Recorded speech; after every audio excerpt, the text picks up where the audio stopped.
next project, and for some reason I've been in this scroll saw sign kind of mode. Um, I am getting some stuff ready for some different farmers markets and craft shows and that sort of stuff, and these kind of signs sell. I'm not going to tell you that I make, 500 times the cost of the materials, because that's not actually true. I just all of the wood I have is it's pallet wood. So it's all free. I mean, all the wood I have is free. It's I've got really, really old fence pickets. I mean, ancient. That's going to be the base of the sign. And then we are going to attempt to cut this out. Now, if you look, you could see how tiny and thin these letters are. We're going to give it a shot. We're going to see what we can do and how this thing looks. So I'm hoping it does good. And let's get started.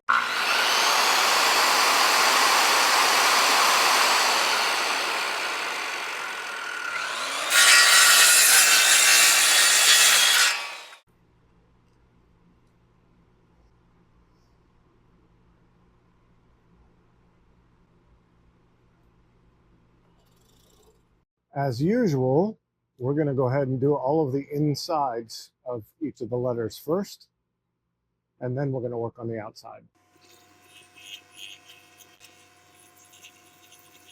My apologies for this jump all the way down to here from where we were. I had a phone call, so I continued to cut while I was talking. So let's get back to where we are.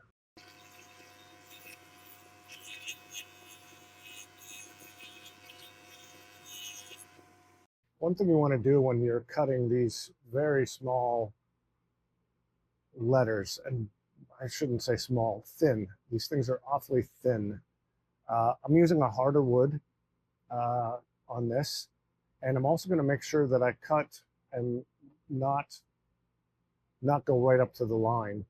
I got a little too close on this one up at the top, but I'm going to try to leave some white between the letter and where I cut, and then I'm going to go ahead and make sure I give it a little bit extra wider space around the outside of each of these when I cut them as well. And that's going to make sure I get a little bit of a thicker letter, and hopefully we won't have anything break.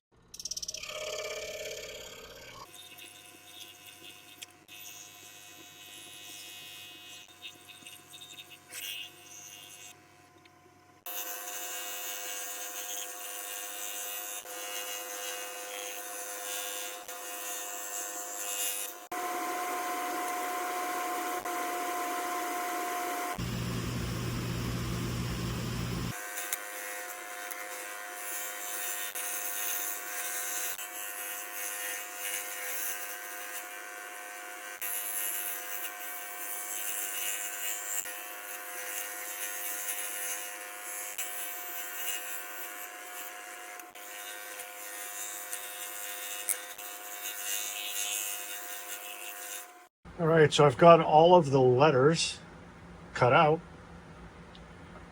Now I need to go and I've got to cut these guys out. That's next. All right, off we go, on to the next one. I've already cut this one out, obviously, as you can see. Now what I'm doing is I'm going in and I'm cutting each of the palm fronds, I guess you would call them. So I wanted to kind of show you how I'm doing that so you can see how I can get in there and get all this sawtooth look here easily.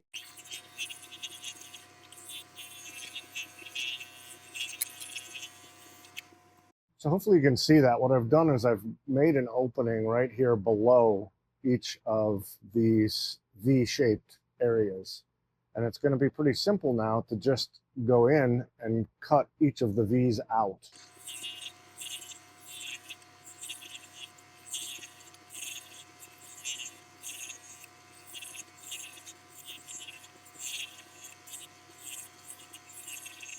So hopefully you can see that that's so much easier with this space down in here to go in and do those little V cutouts.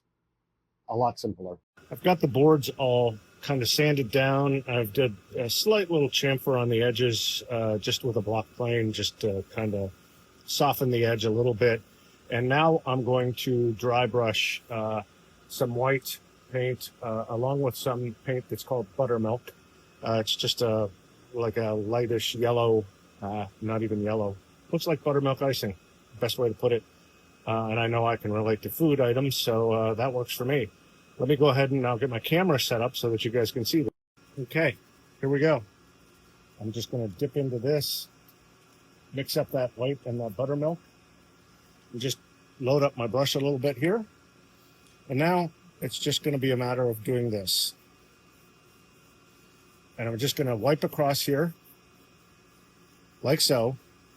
And I'm not super concerned at all about how it looks, because what's going to happen is once this is dry, I'm going to go ahead with a piece of sandpaper and I'm going to go ahead and just sand this in spots where it looks like it may have worn a little bit and give it that rustic look.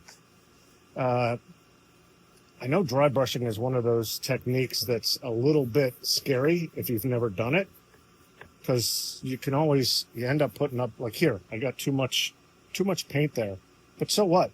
I'll be able to sand that down and get it looking right. So you really can't go wrong dry brushing. So we're gonna let this dry. Once it's dry, I'll come back and I'll take some sandpaper and I'll just, rough up the edges. Okay, so the paint dried, and now it is time for me to start putting the letters on. So we're going to go ahead and I'm going to get all of these in place, and we can go ahead and start gluing these down. And then once I do that, I need to see if I want to put something on the tops of the letters, paint, like brush the tops, give them different colors, that sort of thing. So let me get these kind of all in place and we'll begin our glue up. So I kind of have everything in place where I sort of want it. Now it's just a matter of getting this thing glued up and get them into place. So let's see if we can get that done.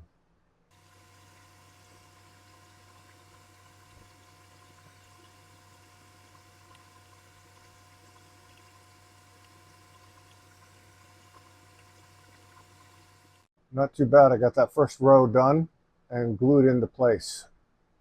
I did not use any sort of ruler or lines or anything. I just eyeballed it. And that's the whole idea of this, is I'm not really planning. So if it's a little bit off, a little bit crooked, it really does help with the whole idea of the sign.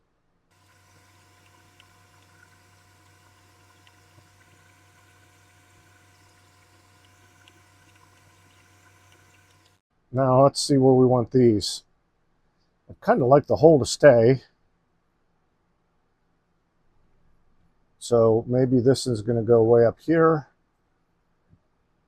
a little bit sticking off on the edge, and then this one just down low, right in there.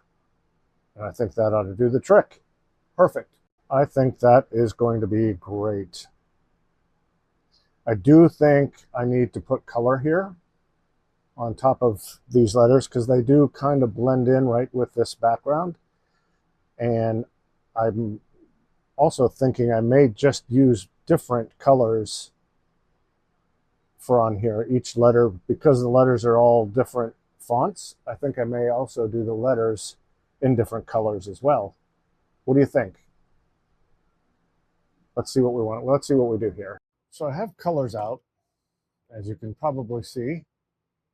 I just picked all of the basics, and I'm going to go ahead and just touch off over on the top of all of these letters. I'm not going to paint down the sides or any of that. All I'm going to do is just go across the tops of each of the letters. So like so.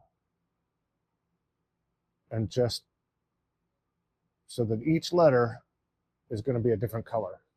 I'm actually going to paint both signs in the same scheme. That way I don't have to think so hard.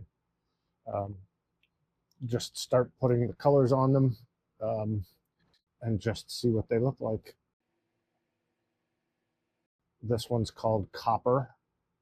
I have no idea. It's an acrylic. I've not used these kind of shimmering colors before, so I'm not sure how what they're gonna end up looking like. But so far, it looks pretty cool. Just looking at what I'm seeing right now, it doesn't look bad at all. I like it. Cool.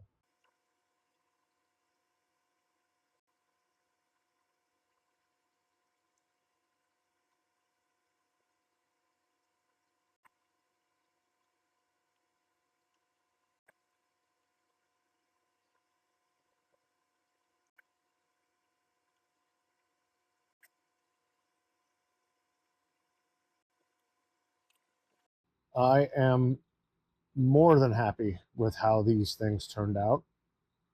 Just completely random on the colors, and I think it works. I'm going to let this all dry, and then I'm going to put the polyurethane on it to coat it, and that's all there is to it. And this will be another one done. I'll show it to you here shortly.